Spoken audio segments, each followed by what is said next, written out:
318장 전송하겠습니다. 318장입니다.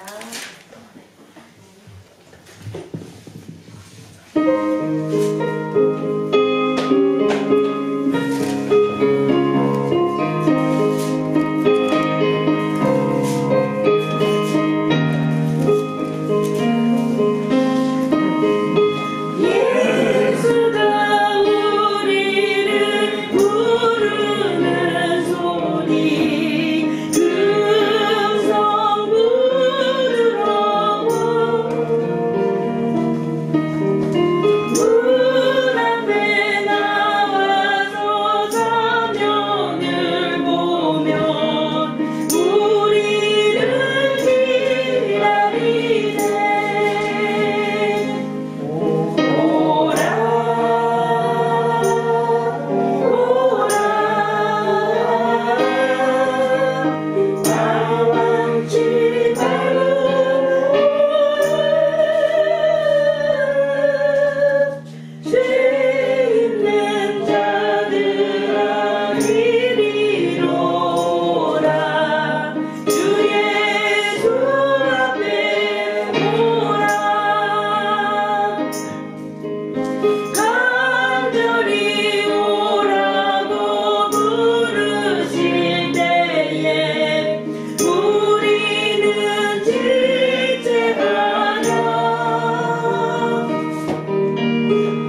324장입니다.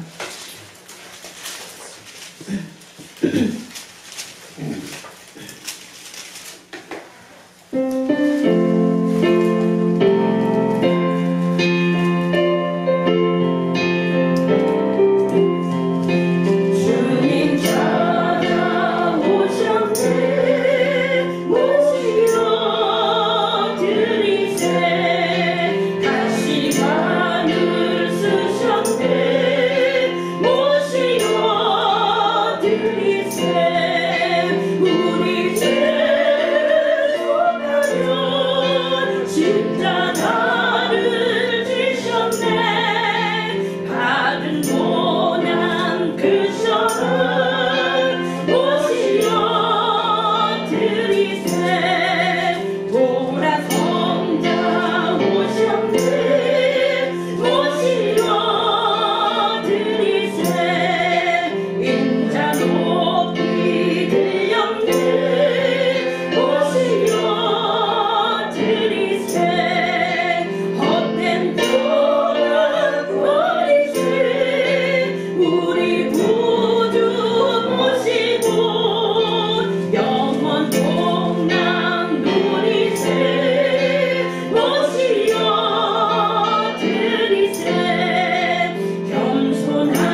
얘기 들으셨는지 모르겠지만 오늘 여기 동사무소죠? 동사무소에서 왔다 가신 거죠?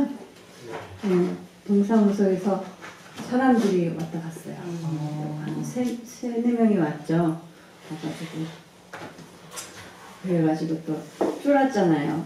예배 드리지 말라고 뭐 행정명령이 어쩌고 뭐 방송에서 뭐 막 그러잖아요. 그래서 아이고 올 것이 왔구나 그랬는데 그래도 다행히 예배 드리지 말라는 소리는 안 하고 이제 뭐 이렇게 규칙을 이렇게 적은 거를 주고 여러 가지 또 뭐 누가 왔었는지 적고 그러라고 그렇게 표가 있더라고요. 그래서 그래도 감사하다, 다행이다. 예배 드리지 말라 그랬으면 진짜 이제 막 그냥 영적인 전투에 들어가는데 그래도 그러지 않아서 다행이고 감사한데 어찌됐든 지금 온 나라가 어렵지만 그래도 이것 때문에 오히려 하나님 앞에 자기의 믿음을 확인해 볼 수 있는 시간들이 되기도 하겠다 싶어요. 지난주에 오후 설교 가운데 박영희 선교사님이 그 말씀 가운데 정말 그 말씀에 그랬잖아요. 우상을 숭배하던 자들의 예배를 받으시지 않겠다고. 근데 저는 그 말씀을 들으면서 어떤 생각이 들었냐면 지금 이 상황에 대형 교회들은 지금 드리고 싶어도 드릴 수 없는 그런 상황이 돼버렸잖아요. 그래서 눈치 보면서 결국은 다들 못 드리고 있고 그런데 그 뭐겠어요? 하나님 말고도 예수 그리스도 말고도 구원의 방법이 있다고 말하던 교회들은 결국은 다 하나님 그 예배 안 받으시는 거 아닌가 이런 생각도 들더라고요. 그렇지만 우리도 교만할 수 없겠죠, 그죠? 네, 우리는 그럼 정말 우리가 예수 그리스도만으로 구원받을 수 있다고 믿는 우리는 그러면 얼마나 하나님이 기뻐하시는 만큼 오늘 하루를 살아가고 있는지 자신을 돌아보고 또 이 코로나 때문에 온 세계가 난리지만 이것을 우리가 잘 지혜롭게 잘 이겨내고 그리고 이것으로 말미암아 오히려 우리가 복음을 전할 기회를 얻으면 우리는 승리하는 싸움 아니에요? 그죠? 예, 이것 때문에 우리가 위축될 것이 아니고 우리 주변에 하나님이 살아계신과 또 우리는 여전히 이런 상황에서도 하나님 앞에 예배할 수 있으며 감사하는 모습을 믿음 없는 사람들이 보면 아마 그들도 하나님 정말 계신가 보다. 저들이 이런 상황 속에서도 저들은 예배를 하나님 앞에 드리는 거 보니 진짜 하나님 살아계신가 보다. 이런 믿음의 모습이 나타날 줄 믿습니다. 우리 지혜롭게 잘 이겨나가고 우리 가운데 또 한 사람도 그런 어려움 겪지 않도록 하나님의 천군 천사들로 보호해 주셔서 다들 건강하게 이 사태를 잘 지나갈 수 있게 해주세요. 그리고 이것을 통해서 우리를 통해서 하나님 복음을 전할 기회를 얻게 해주세요. 이 일을 통해서도 우리가 더 강건해지고 더 담대해지고 또 이웃에게 사랑을 전하는 그런 시간이 되어서 우리가 우리의 약한 모습이나 힘으로는 못할 일들도 하나님이 지혜 주시면 감당할 수 있겠죠. 그러니까 하나님 지혜 주셔서 또 기회를 주셔서 우리가 복음을 전할 수 있도록 도와주세요. 하나님 영광 돌리게 해주세요. 위해서 기도하시고 이들 위해서 기도하겠습니다. 전능하신 하나님 우리로 하나님의 자녀로 이렇게 주 앞에 나오게 하시니 감사합니다. 하나님 저희가 아버지 정말 우리는 너무나도 약하고 부족하고 정말 가난하며 가진 것도 없고 지혜도 없고 지식도 없는 저희들이지만 하나님 우리의 예배를 받으시는 것을 믿고 감사를 드립니다. 하나님 오늘 주 앞에 나온 당신의 백성들을 기억하여 주시고 아버지 그 이름을 하나하나 그 생명책에 아버지 기록하여 주셔서 아버지 하나님 정말 금강석 철필로 기록하여 주시사 하나님 그 이름이 영원히 기억되게 하시며 하나님 우리로 말미암아 하나님의 영광을 드러내며 주의 나라가 아버지 더욱 확장될 수 있도록 허락하여 주시기를 원합니다. 한 사람 한 사람 강건한 은혜를 허락하여 주셔서 아버지 악한 질병이 아버지 바이러스가 조금 더 틈타지 못하게 하나님 보호하여 주시고 아버지 강건하여서 아버지 모든 건강을 아버지 새롭게 회복시켜 주시고 하나님의 영광을 드러내게 하여 주시옵소서. 하나님 우리는 약한 자여나 우리 안에 계신 하나님은 크시고 강하시오니 하나님 우리를 통하여서 우리 안에 계신 하나님이 드러나게 하시고 이 예수 그리스도의 복음이 증거되게 하시고 아버지 믿지 않는 자들에게 우리로 말미암아 증거가 되어져서 아버지 다르게 살아계신 하나님이 전파되어지고 이 귀한 복음을 전할 수 있는 능력을 얻어하여 주시기를 원합니다.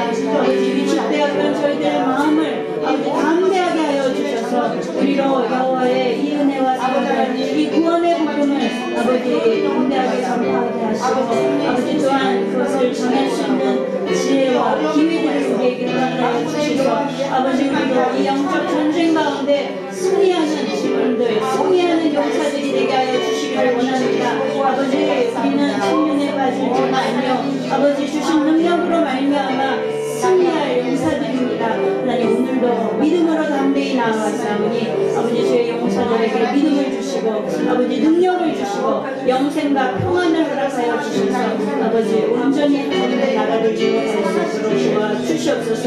이 시간에도 주의 성령께서 임재하여 주시옵소서. 주의 말씀을 증거할 때에 하나님 그 말씀이 아버지 저희들 신령에 주께서 하시는 말씀대로 허락하여 주시고 아버지 부족한 분의 말이 아니라 하나님이 좋아하는 그냥 영생의 말씀이 선포되어져서 아버지 우리의 영과 육을 살리며 소생시켜서 우리의 영광을 드러내는 삶을 살아갈 수 있도록 도와주시옵소서. 저희들 가운데 주께서 영광 받으시기에 원하고 우리 주 예수님의 이름으로 기도드렸습니다.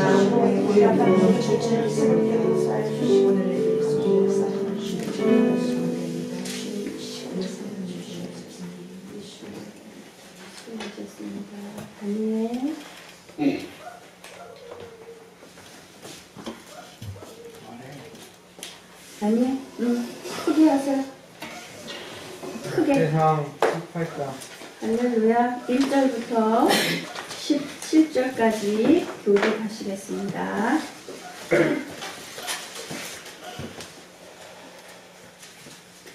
이후에 다윗이 블레셋 사람을 쳐서 항복받고 블레셋 사람의 손에서 가드와 그 동네를 빼앗고 또 모압을 거치매 모압 사람이 다윗에게 준비되어 조공을 바치니라. 소바왕 하다데셀이 유브라데 강가에서 자기 권세를 펴고자 하매 다윗이 저를 쳐서 하맛까지 이르고 그 병거 6,000과 기병 6,000과 보병 2만을 빼앗고 그 병거 100층에 말만 남기고 그 외의 병거들과 다 아라에 들러들었더니 다메섹 아람 사람이 소바왕 하다데셀을 도우러 온지라 다윗이 아람 사람 22,000을 죽이고 다메섹 아람의 수비대를 두매 아람 사람이 다윗의 종이 되어 조공을 바치니라. 다윗이 어디로 가든지 여호와께서 이기게 하시니라.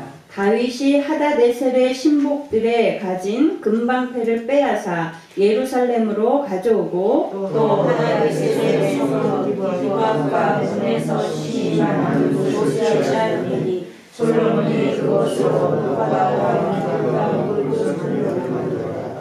하마드왕 도후가 다윗이 소바왕 하닷에셀의 온 군대를 쳐서 파하였다함을 듣고 그 아들 아도람을 보내어 다윗 왕에게 문안하고 축복하게 하니 이 하닷에셀이 이왕의 도구를 더불어 여러 번 전쟁이 일어나더에 다윗이 하닷에셀을 쳐서 파하였습니다. 하도람이 금과 은과 무쇠 여러 가지 그릇을 가져온지라. 다윗왕이 그것도 여호와께 드리되 에돔과 모압과 암몬 자손과 블레셋 사람과 아말렉 등 여러 족속에게서 취하여 온 은금과 함께하여 드리니라. 술야의 아들 아비새가 영국에서 에돔 사람 18,000을 쳐서 죽이자. 다윗이 에돔의 수비대를 두매 에돔 사람이 다 다윗의 종이 되니라.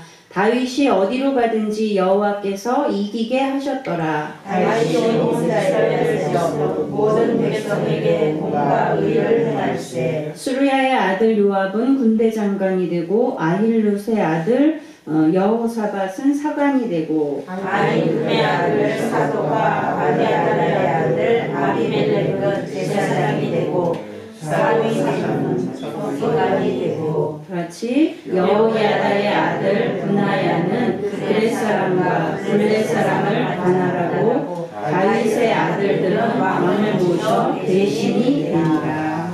아멘. 예, 이제 이 모든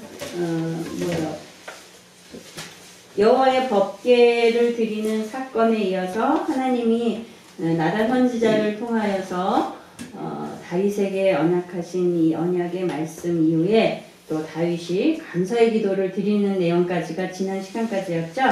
이제 이 다윗이 이 가나안 지역을 정복하는 정복 전쟁에 관한 이야기가 이제 18장, 19장, 20장까지 또 21장까지 이렇게 쭉 나옵니다.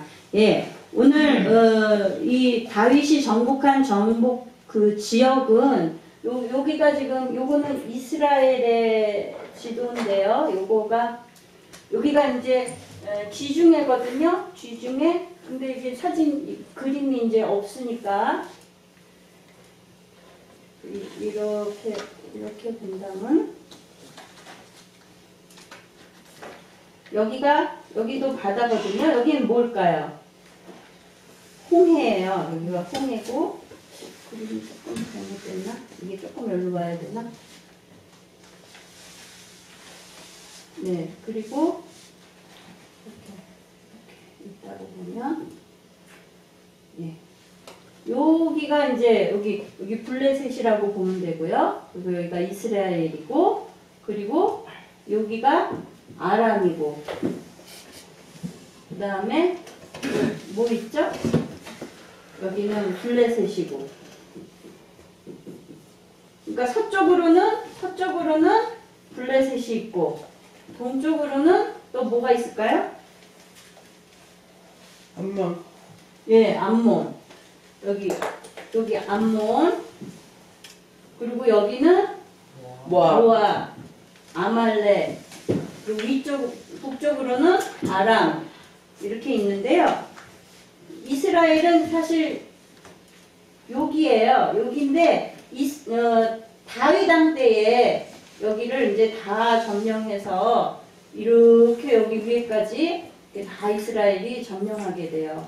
사울 왕 때는 이렇게 쪼그라들어 있다가 이제 다윗 왕 때에는 이 근방을 다 차지하게 되는 이런 승리의 모습이 나왔습니다. 그러니까 동서남북으로 이스라엘 땅의 동서남북으로 이 가나안의 거의 전 지역을 다 다윗이 정복하게 되는데요. 이 다윗이 이렇게 정복 사업을 잘 완수했기 때문에 그 다음에 이어지는 다윗의 아들 솔로몬 왕 때에 아주 태평성대를 이룰 수 있는 큰 근거가 되게 됐죠. 근데 1절에 보니까 1절의 시작을 이후에 그렇게 시작을 하잖아요. 이 이후가 뭘 의미하느냐? 우리가 지금 이렇게 문맥상으로 그대로 지금 앞장서부터 순서대로 본다면 이 이유라는 이 일의 사건은 뭘까요?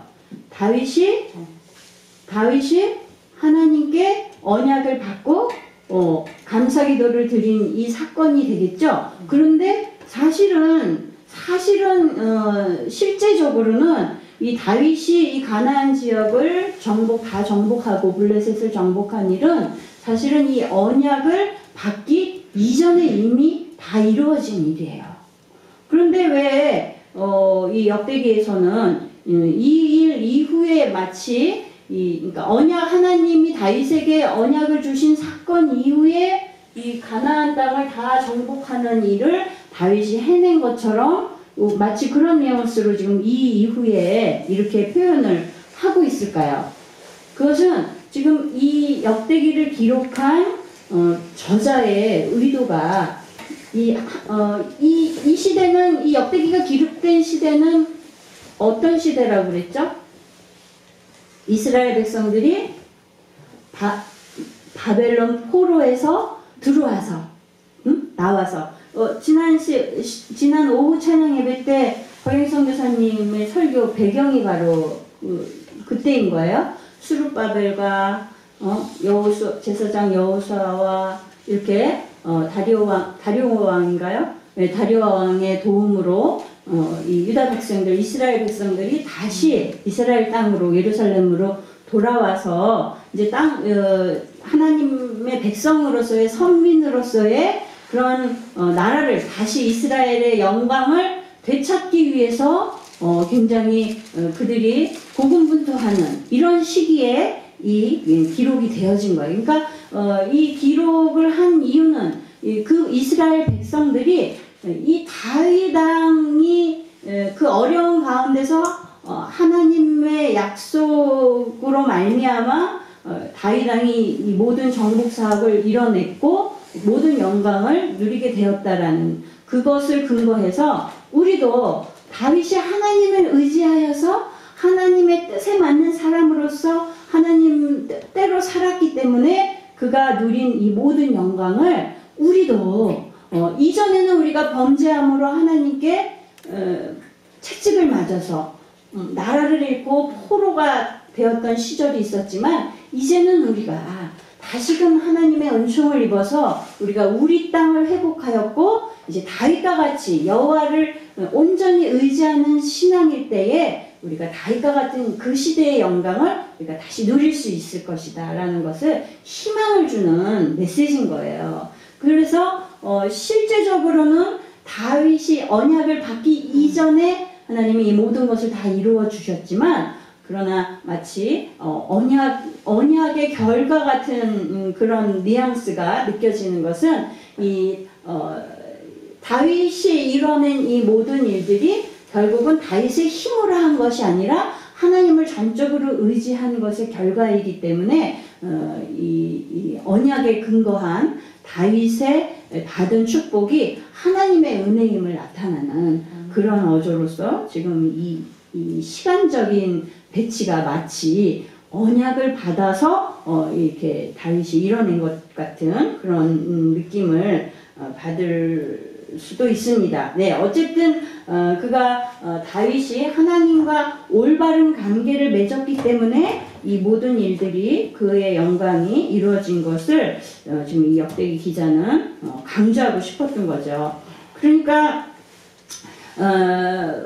적들에게 지금 사실상 이스라엘은 이 온 동서남북으로 다 대적들에게 둘러싸여 있는 아주 미약한 작은 땅을 가진 소수의 민족이거든요. 근데 이런 미약한 이들이 당면에 있는 문제가 굉장히 어떻게 보면 위협적이지만 그러나 그 문제보다도 사실 더 위협적인 일은 하나님과 바른 관계를 맺지 못할 때 일어나는 일들이 더 위협적이라는 것을 지금 강조하고 싶은 거죠. 네, 어쨌든 다윗은 이렇게 하나하나 동서남북으로 이제 사방으로 영역을 적들을 다 굴복시켜 나가고 땅을 정복해 나갔습니다. 그래서 마침내 하나님이 아브라함에게 약속하셨던 지경을 다 그가 회복하게 되고 아주 강하고 견고한 그런 하나님이 다스리는 나라로서의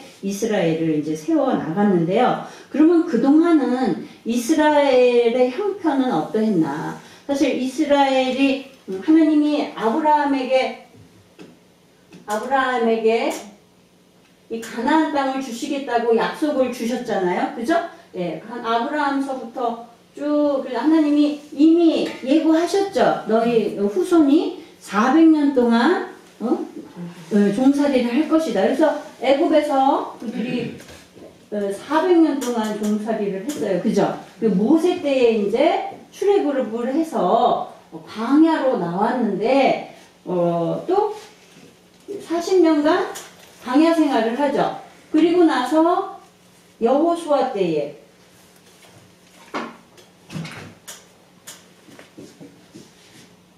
여호수아와 갈렙 때에 이제 가나안 땅을 얻잖아요. 가나안 땅을.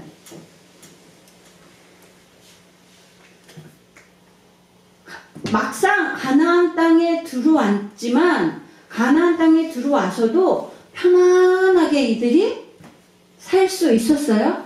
없었죠. 지금 보여드린 것 같이 사방으로 적들에게 우겨싸임을 당해 있으니까 편안하게 살 수가 없었어요. 그래가지고 3,400년을 지나는 모든 과정 가운데 얼마나 많은 핍박을 그들이 공격을 받고 어려움을 겪으면서 살았어요. 그러니까 그냥 이스라엘 백성들이 보니까 저희 가나안에 우리를 그냥 쉴 새 없이 침략하는 저들은 가만히 보니까 왕이라는 그런 리더가 있더라. 지도자가 있어서 저렇게 저들은 강한가 보다 싶어서 하나님 선지자에게 사무엘에게 왕을 구하잖아요. 왕을 우리가 주십시오. 그래가지고 하나님이 분명히 그렇게 되면 어떤 일이 벌어질 것인가도 분명히 말씀해 주셨지만 강력하게 원하니까 하나님이 왕을 주셨죠. 그래서 누굴 주셨어요? 사울 왕을 주시잖아요. 그러나 왕을 그렇게 원하던 왕을 얻었음에도 이 사울 왕과 이스라엘 백성들은 초반에는 사울이 신실하게 하나님을 의지하는 순수한 때에는 좀 이렇게 승승장구하는 것 같았어요. 그러나 그가 그만하여서 타락함으로 말미암아 하나님 버리시잖아요. 계속 고통을 당했죠. 그러다가 하나님 마음에 합한 이 다윗이 등장하고서 이 판도가 완전히 바뀌어지는 거죠. 지금 오늘 상황과 같이. 그래서 이제 이 전 지역을 다 차지하게 되고 아주 나라가 부강해지고 태평성대를 시작하게 되는 이런 결과가 오는 겁니다. 그런데 이 다윗 왕 때의 이런 지역을 정복하고 태평성대를 이루는 이 모습은 우리에게 뭘 예표해 주느냐, 앞으로 우리에게 다가올 마지막 때에 일어날 일에 대해서 우리에게 말해주는 거예요. 우리가 이미 이 세상이요, 이 세상이 하나님이 이 세상을 창조해 주셨잖아요. 그죠? 우리 인간들에게 주셨어요. 아담과 하와에게 주셨는데 아담과 하와가 어떻게 했어요? 하나님 앞에 죄를 저지름으로 말미암아 이 세상이 다 누구게 됐어요? 사단의 공중 권세 잡은 자의 것이 돼버렸잖아요. 그러니까 우리는 사단의 굴레 아래 살 수밖에 없는 그런 존재가 된 거예요. 그런데 누굴 보내주셨어요? 예수 그리스도를 우리에게 보내주셔서 우리가 더 이상 죄의 종로로 타지 않고 하나님의 자녀로 살아갈 수 있게 예수님이 오심으로 말미암아 이 땅에 하나님의 나라가 도래했죠. 그죠? 하나님의 나라가 도래했다고 우리 지금 신약 읽고 있는데 거기 보면은 새벽 예배 때 하나님의 나라가 도래했느니라 예수님이 선포하시거든요. 그래 하나님의 나라가 도래했다는 거는 하나님의 나라가 이 땅에 임했다는 거예요. 그렇다고 해서 하나님의 나라가 완전히 이 땅이 하나님의 나라가 되었느냐, 완성이 되었느냐, 그건 아니죠. 그죠? 네, 하나님의 나라가 완성이 된 건 아닌 거예요. 여전히 누구의 영역 안에 있느냐? 이 사단의 영역 안에 있는 거예요. 그렇기 때문에 하나님의 백성들이 우리가 예수 그리스도로 말미암아 구원받은 하나님의 자녀임에도 불구하고 우리가 사단의 공격을 받을 수밖에 없고 그 굴레 아래서 때로는 고통을 당할 수밖에 없는 그런 상황에 처하기도 하는 거죠. 그러면 언제 우리 온전히 하나님의 나라가 임하느냐?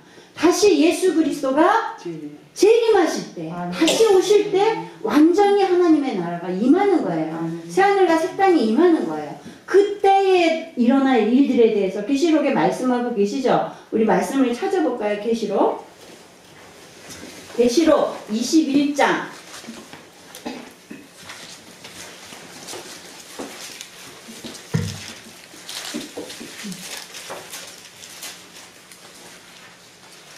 3절 4절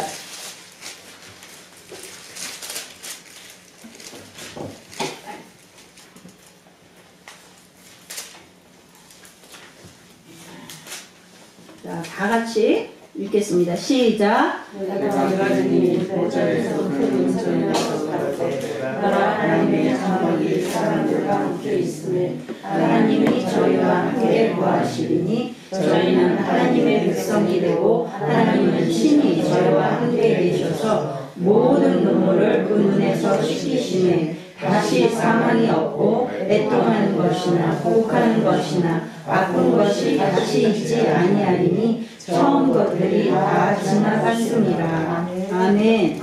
예.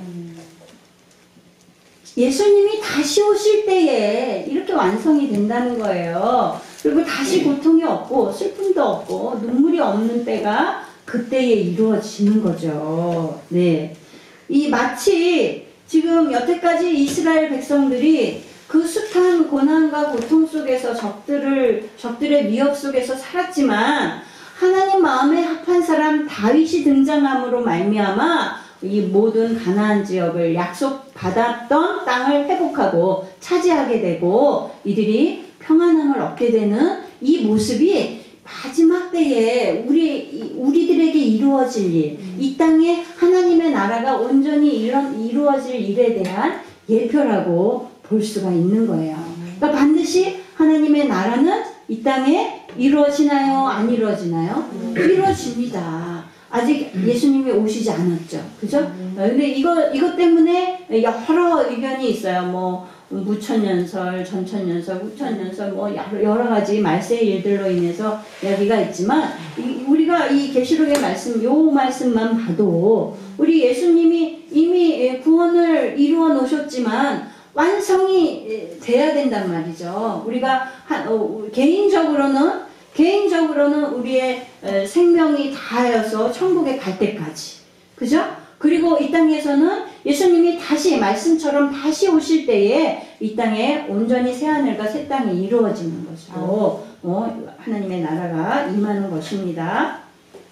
그러니까 우리가 어떤 상황 속에서도 낭망하거나 실망하거나 우리가 좌절하거나 그런 일이 있어서는 안 되겠죠. 네. 믿음으로 인내로 하나님의 나라를 사모하면서 나아가야 되겠습니다. 네, 이 정복한 나라들에 대한 이 정보가 쭉 나와요. 그리고 그 정복한 나라들이 바친 조공과 또 취한 전리품들이 나오는데요. 여기서 아주 우리가 중요한 정보를 하나 얻을 수 있는데, 자, 다윗이 하나님의 전을 건축하고 싶었지만 건축하지 못했잖아요.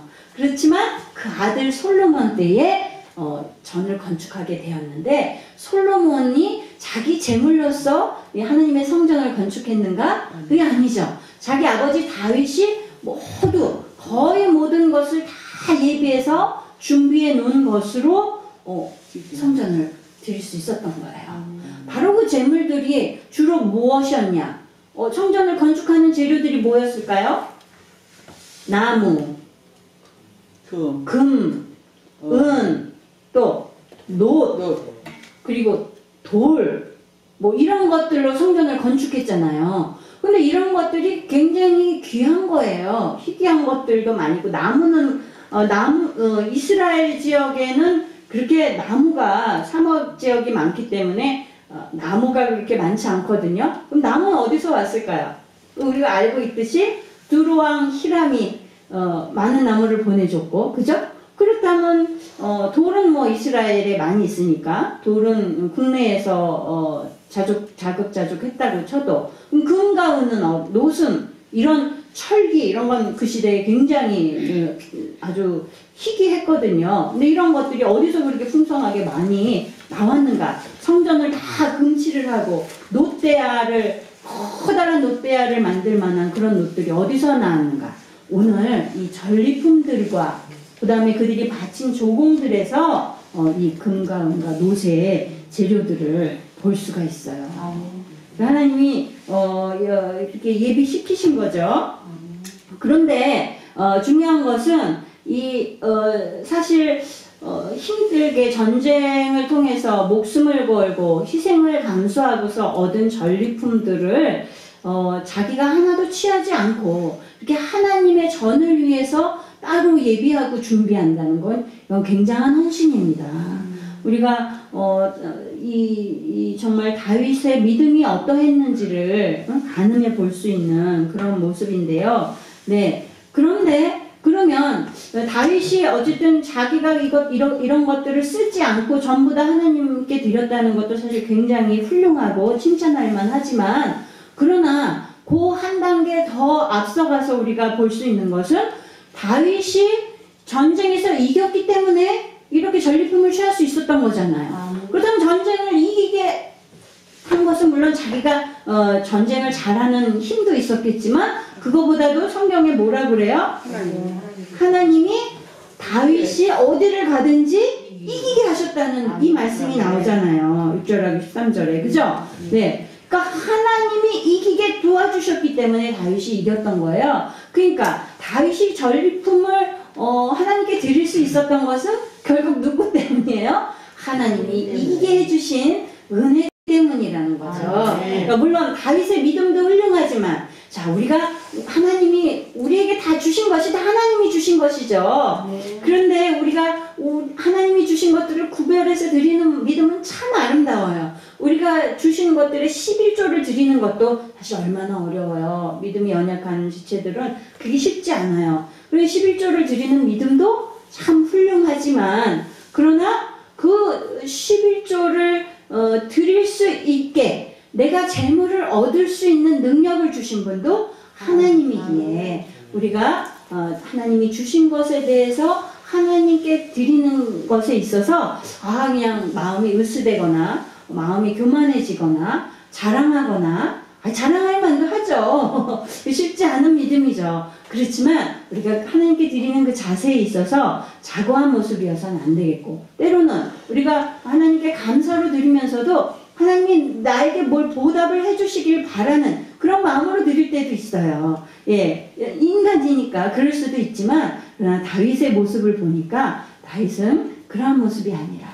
나에게 승리를 주신 하나님께 감사함으로, 기쁨으로, 억지로 드리는 것이 아니라 전심을 다해서 하나님을 위해서 자기의 것을 드린 모습을 우리가 볼 수 있습니다. 그러기에 우리가 드리는 재물이든지 또는 우리의 헌신이든지 봉사든지 나의 힘으로 하는 것이 아니라 하나님이 주신 은혜에 대한 보답으로, 감사로 하나님께 드리는 그런 감사의 고백으로 우리가 드릴 수 있어야 되겠습니다. 예, 우리 성도님들은 참 그 어려운 중에도 항상 하나님 앞에 드리기를 기쁨으로 드리는 많은 그런 정말 하나님의 일에 헌신된 사람이지만, 내가 평신도라도 정말 그렇게 할 수 있을까 하는 그런 감동적인 모습들도 많이 보는데요. 이런 것을 하나님이 굉장히 기뻐하실 줄 믿습니다. 네, 3절을 보니까, 자, 여기에 이제 유브라데 강가에 대해서 나와요. 여기 전체 지역을 보면 유브라데 강 한 요 정도 돼요. 요 정도. 요 정도 되는데요. 이게 이 유브라데 강에 대한 말이 바로 아브라함이 하나님께로 받은, 약속받은 땅의 지경이에요. 그러니까 지금 이 하마더기에 있는 이 지역의 왕이 뭔가 세력을 확장하려고 하니까 다윗이 하나님의 말씀, 우리의 조상 아브라함에게 주셨던 그 말씀을 기억하고서 안 되겠다. 하나님이 우리에게 주신다고 약속하셨던 그 땅의 지경을 빼앗겨서는 안 되겠다. 그리고 그가 나아가서 그 땅을 차지해버린 거예요. 네, 우리가 정말 이제까지 그러면은 자, 아브라함에게 하나님이 약속을 주셨는데 지금 한참 수백 년이 지나서 지금 1000년도 더 지났을까요? 1000년은 됐을까요? 다윗 왕 때에 돼서야 지금 이들이 이 약속을 성취할 수 있게 된 거잖아요. 그럼 그동안은 그럼 뭐 했냐는 거예요. 그동안은 이스라엘 백성들이 뭐 한 거예요? 물론 어려움이 있었어요. 외국에서 종살이 했고요. 광야 생활 40년 했고요. 사사기 시대 동안에 여호수아 갈렙 시대에 물론 많은 지경을 차지하긴 했지만, 그러나 완전하게 차지하지 못했죠. 왜? 그들이 너무 강한 사람들과 싸우다 보니까 너무 손실이 커. 너무 힘들어. 그러니까 적당히 해자. 그냥 요 선에서 그냥 해자. 이러고서 타협하고 넘어가는 일들 때문에 여전히 이스라엘 민족 가운데 그 가운데 엽스 족속이라든지 이런 족속들은 남아서 그리고 주변에 군데군데 남아서 이스라엘을 여전히 괴롭히는 세력들이 많이 있게 된 거예요. 그러니까 완전하게 하나님의 말씀을 성취하지 못했던 거죠.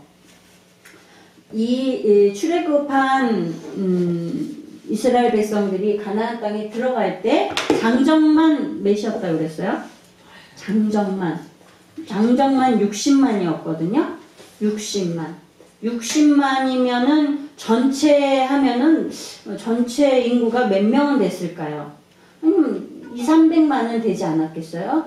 그 많은 인구들 중에 가나안 땅에 들어갔던 사람은 여호수아와 갈렙이었어요. 왜 그랬을까요? 아브라함서부터 이 모세 때의 모든 이스라엘의 200~300만의 모든 사람들이 똑같이 하나님의 약속을 받은 이스라엘 민족 아니에요? 모두가 이 200~300만이 다 하나님의 약속을 소유했죠. 우리의 조상 아브라함에게 주신 약속을 모두가 소유했어요. 그러나 그 약속을 성취한 사람은 이룰 수 있었던 사람은 몇 명이에요? 여호수아와 갈렙뿐이에요. 약속은 소유했지만 그 약속을 온전히 믿지 못했기 때문에 성취하지 못한 나머지 200~300만 명의 사람들이었던 거죠. 왜요? 약속은 알지만 우리가 그럴 것이라는 것을 받았지만 믿음으로 나아가지 못했기 때문에 그들이 얻지 못한 거예요. 그러니까 하나님은 우리에게 약속을 주시되 우리가 하나님께 반응하는 것을 하나님이 원하세요. 그냥 감나무에서 감 떨어지기를 기다리는 모습을 하나님은 기뻐하시지 않는 거예요. 우리가 하나님이 주신 약속에 대해서 우리가 반응하고 액션하는 것들을 하나님이 보시고 우리의 가진 믿음대로 하나님이 성취해 주시는 것들을 이 이스라엘의 역사 가운데 볼 수가 있습니다. 네, 우리가 어떻게 보면 참 이게 쉽지 않은 믿음이에요. 뭐 간단한 것 같지만 자, 이 시대 또 보세요. 오죽했으면 그 많은 12명 중에 10명은 다 도저히 안 된다고 그랬겠어요. 그 상황이니만큼 현실이 그랬던 거죠. 그러나 이 둘만큼은 믿음으로 하나님이 우리에게 주신다고 약속하셨으니까 우리가 가진 환경과 처지는 아무것도 아니야. 더 큰 하나님이 계시잖아. 이런 믿음이 있는 거죠. 그러면 설사 우리가 싸우다가 죽을지라도 하나님의 약속은 이루어질 것이다라는 믿음이 있는 거예요. 예, 다윗이 4절에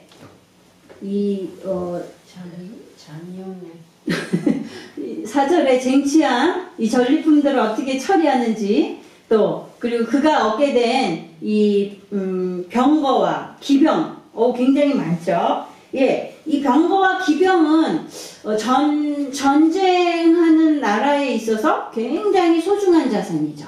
이거는 지금으로 치자면 뭘까요? 뭐 미사일이라든가 이거 소리 없이 나르는 비행기 뭐라 그래요? 그거 네? 로켓이라든가 뭐 그거 있잖아요. 이렇게 소리 없이 뭐 저공 비행 한다면서요. 그 뭐야 그거 있다고 치고 하여튼 그런 것들이 있으면 벌써 이게 이 전쟁의 판도가 달라지는 거 아니겠어요? 당시에도 그랬어요. 병거와 기병, 그러니까 말과 마차가 그리고 그것을 모는 사람들이 얼마나 많냐에 따라서 자 뛰어서 가서 싸우는 거하고 말 타고 가면서 싸우는 거하고 다르잖아요. 그러니까 이 전쟁의 승패를 좌우하는 아주 중요한 요소거든요. 근데 이런 것들을 다 얻게 됐는데 그것도 수천씩 얻게 됐는데 다윗이 어떻게 해요? 100개만 딱 놔두고 다 힘줄을 끊어버린다는 건 뭐예요? 더 이상 전쟁에서 싸울 수 없도록 만드는 거죠. 왜 이랬을까요? 이것은 여호와의 율법에 순종하는 모습이에요. 신명기에 보면 왕은 뭘 많이 가지지 말라? 말을 많이 가지지 말라 그랬어요. 왜 하나님이 그렇게 왕에게 말을 많이 가지지 말라 그랬을까요? 이 말은 이꼬르 뭐예요? 군사력이죠. 예? 전쟁의 힘이죠. 군사력의 어떤 전력을 의미하는 중요한 상징이잖아요. 근데 이 말을 많이 가진다는 것은 결국 그만큼 자기 힘을 의지한다는 거죠. 누구 대신? 하나님 대신 내가 가진 힘을 많이 의지하는 거기 때문에 하나님은 세상의 힘을 의지하지 말고 하나님을 더 많이 의지하라는 의미로서 많이 가지지 마라. 그것들이 너를 이기게 해주는 게 아니다. 내가 너를 이기게 해준다. 이 말씀으로 율법을 그렇게 정해주신 거예요. 다윗이 거기에 순종해서 딱 100마리만 놔두고 다 힘줄을 끊어버립니다. 네, 이 참 대단한 믿음인데요. 예, 당시로서 다윗이 앞으로 이 가나안 새로 정복한 확장한 이 나라들을 잘 계속해서 힘을 유지하려면 필요한 이 유용한 물건들에 대해서, 말들에 대해서, 이런 도구들에 대해서 이렇게 할 수 있었던 건 큰 결단인 거예요. 그러니까 하나님을 의지하는 것에 방해되는 요소들을 제거하는 거죠. 이건 아주 유용한 우리에게 팁이 됩니다. 뭐냐? 우리가 지금도 하나님의 자녀로서 살아가고 있지만 무수하게 많은 사단의 공격들을 받죠. 유혹을 받죠. 그래서 우리가 때때로 이 세상에서 유용하게 사용할 수 있는 힘을 얻기 위해서 많은 노력을 해요. 재물을 얻으려고 얼마나 열심히 일해요, 우리가? 또 명예를 얻고 권력을 얻으려고 유명세를 얻으려고 인기를 얻으려고 얼마나 수많은 연예인과 정치인들이 그냥 기를 쓰고 노력을 해요. 이런 것들이 왜 그래요? 세상 살아가는데 많이 도움이 되니까, 그죠? 편하게 해주니까. 그렇지만 그렇다고 할지라도 그런 것들이 우리의 생명과 평안과 사랑을 줄 수 있는 것들이 아닌 거예요. 말씀에 그러한 것들은 독수리가 날개를 달고 날아가는 것 같이 일순간에 날아가 버리는 것들이라고 그랬어요. 우리는 그런 것들이 있으면 좋죠. 유용하게 잘 쓰면 되죠. 그러나 그것이 내가 하나님과 가까워지는 것에, 하나님을 의지하는 것에 방해가 된다 그러면 어떻게 해야 돼요? 싹싹싹싹 다 버릴 수 있어야 돼요. 차라리 가난해서 하나님을 더 의지하고 말씀에 더 의지하고 우리가 세상적으로 유능해서 하나님 앞에 나아갈 시간이 없다면 어떻게 되는 거예요? 그 문제가 있죠. 차라리 백수여서 하나님 앞에 기도하고 예배하고 말씀을 깊이 묵상해서 하나님과 긴밀한 관계를 갖는 게 차라리 낫지 않겠어요? 네? 하나님이 먹여주시고 입혀주시고 그러시지 않겠어요? 네, 뭐 극단적인 예지만 우리가 그런 것을 생각할 때에 우리가 이렇게 세상의 방법으로 나의 힘을 유지하려고 해서 때로는 그래서 사람들이 그런 것들 때문에 자기가 갖고 소유하게 된 얼마나 어렵게 내가 얻은 것들인데 이것을 내가 빼앗겨야 돼. 그러고서 어떻게 해요? 목숨을 끊어버리는 일들도 있잖아요. 얼마나 미련한 짓이에요. 그것들 아무것도 아닌데. 하나님만 의지하시기 바랍니다. 네. 예. 8절에 보니까 많은 놋을 취하였다고 그랬어요. 예. 이 어디에 쓰였어요, 이 놋이? 예, 성전에 큰 놋대야를 만드는, 그 뭐예요? 물두멍이죠, 물두멍. 제사장이, 이제, 제사를 드릴 때에 그 물로 씻고 정결하게 하는 그러한 물을 담는 그릇을, 커다란 그릇을 결국 만들게 되잖아요. 그러니까 사실은 이 놋, 이런 금은, 이런 것들이 이방인들에게서 사용되던 거니까, 그들이 소유했던 것이니까 사실은 그들이 우상을 숭배하거나 이런 것들에도 많이 쓰였었겠죠. 때로는 부정한 것에도 사용을 했고 하나님을 알지 못하는 부정한 이방인들이 소유하던 것이기 때문에 그것도 부정한 것이 아닌가 이렇게 우리가 생각이 들잖아요. 그런데 부정한 것일지라도 그것들은 결국 원인을 궁극적으로 보면 하나님의 창조물인 거예요. 그죠? 하나님이 지으신 거예요. 하나님이 지으신 것은 다 순전하죠. 그러나 인간이 그것을 범죄한 인간이 그것을 더럽게 써서 더러워지는 거지 하나님이 창조하신 그 자체는 순수하고 깨끗하겠죠. 이제 잘못 사용되어졌던 전리품들일지라도 이것들이 하나님 앞에 온전하게 하나님의 성전에 드려지고 바쳐짐으로 말미암아 이제 뭐가 돼요? 거룩한 물건이 되어지잖아요. 그럼 물건만 그러느냐? 우리 인간도 마찬가지인 거예요. 우리 인간도 하나님이 지으실 때는 정결하게 깨끗하게 지으셨지만 스스로 범죄함으로 타락해가지고 부정한 것이 되었죠. 죄인이 되었죠. 그러나 우리가 무엇으로? 예수 그리스도를 믿음으로 말미암아 새로운 피조물이 되어지고 성령의 도가니로 말미암아 우리가 정결케 되어지는 이러한 하나님의 자녀로 만들어져 가고 있잖아요. 그래서 하나님의 거룩한 자녀로서 우리가 유용하게 쓰는 물건이라 그러면 그런가요? 유용한 그런 존재가 된 거예요. 그러니까 이 타락한 인간일지라도 하나님 앞에 드려지면 거룩한 그런 존재가 되는 거죠. 네, 우리가 세상적으로 볼 때에 아주 요즘 보니까 텔레비에 보니까 아주 그냥 나쁜 것들을 많이 있더라고요. 우리 청소년들을 아주 그냥 수렁에 빠뜨리고 범죄케 하고 또 정말 어린 새싹들을 짓밟는 그런 범죄들이 많이 있더라고요. 그게 얼마나 안타까워요.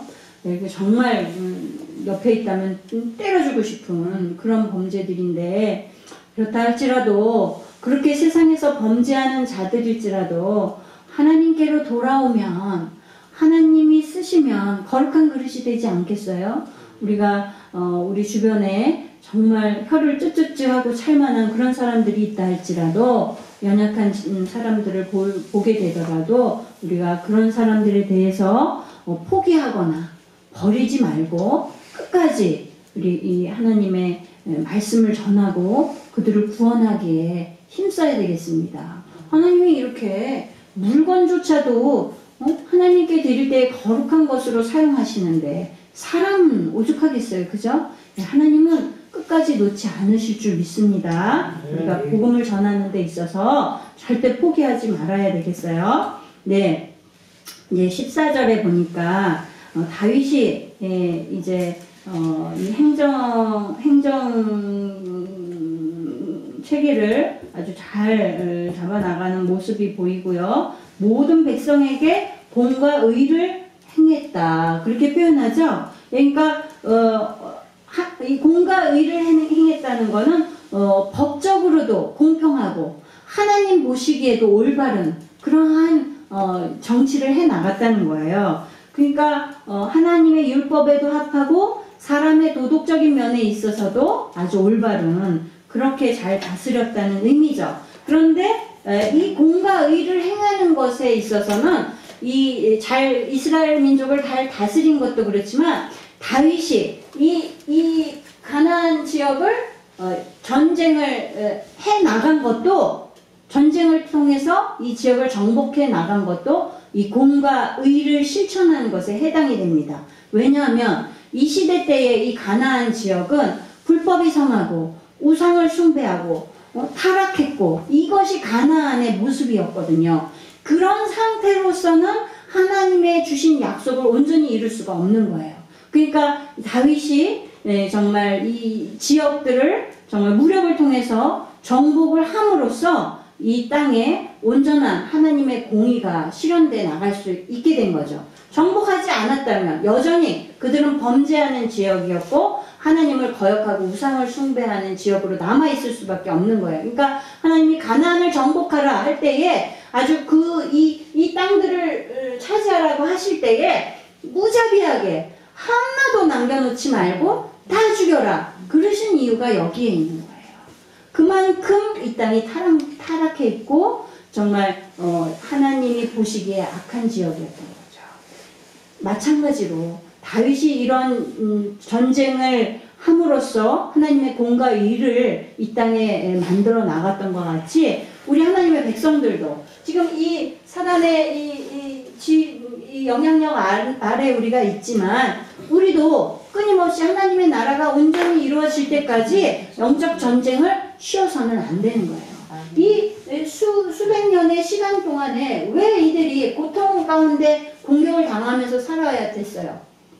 하나님이 주신 약속을 믿고서 계속적으로 쉬지 않고 전쟁을 해 나갔다면 훨씬 다윗 때까지 오지 않고서도 훨씬 전에도 쟁취할 수 있었겠죠. 이 온전한 평화가 가나안 땅에 있을 수 있었겠죠. 그러나 그들이 나약하고 태만하고 타협했기 때문에 늦어진 거예요.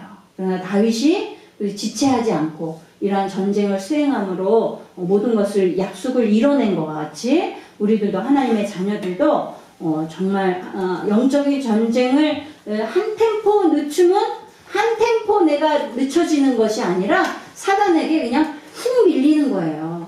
그러니까 우리 삶 가운데서 날마다 우리가 영적 전쟁을 살아간다 하는 그런 긴장감을 늦추지 마시고 늘 하나님과 밀접하게 정말 하나님과의 관계가 조금도 떨어지지 아니하고 날마다 하나님과 정말 밀접한 관계로 늘 교통하는 성도로서 살아가시기를 부탁을 드립니다.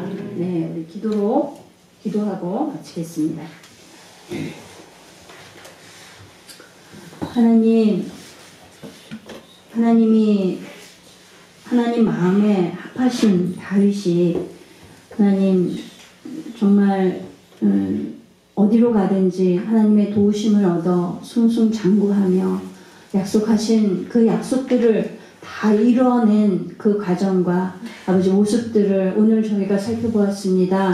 하나님 저희들도 정말 하나님과의 관계에 아버지 어긋날 만한 그러한 모든 요소들은 절대 타협하지 않는 그리고 온전하게 하나님의 말씀을 믿고 그 약속의 말씀을 순종함으로 말미암아 그 모든 일들을 이뤄낼 수 있는 하나님의 자녀로서 이 땅에서 승리하는 삶을 살기를 원합니다. 남은 3일도 하나님 우리가 각자의 위치로 돌아갑니다. 일터와 또 아버지 또 가정과 이웃들과 우리가 대면할 때에 하나님의 자녀로서 우리 안에 계신 하나님의 능력이 드러나게 하여 주시고 정말 우리로 말미암아 우리가 있는 곳들이 하나님의 공의가 온전히 실현되는 그러한 지경이 되어질 수 있도록 그리하여서 우리의 밟는 모든 땅을 너의 지경으로 주시겠다고 하신 그 말씀을 이뤄내는 하나님의 자녀들로 살아갈 수 있도록 주의 성령께서 날마다 교통하여 주시고 함께하여 주시고 순종할 수 있는 힘과 능력을 부어 주시옵소서. 감사드리며 예수님의 이름으로 기도드렸습니다. 아멘. 주기도문으로 예배 마칩니다. 하늘에 계신 우리 아버지여 이름이 거룩히 여김을 받으시오며 나라에 임하옵시며 뜻이 하늘에서 이룬 것 같이 땅에서도 이루어지이다. 오늘날 우리에게 일용할 양식을 주옵시고 우리가 우리에게 죄 지은 자를 사하여 준 것 같이 우리 죄를 사하여 주옵시고 우리를 시험에 들게 하지 마옵시고 다만 악에서 구하옵소서. 되게 나라와 권세와 영광이 아버지께 영원히 있사옵나이다. 아멘.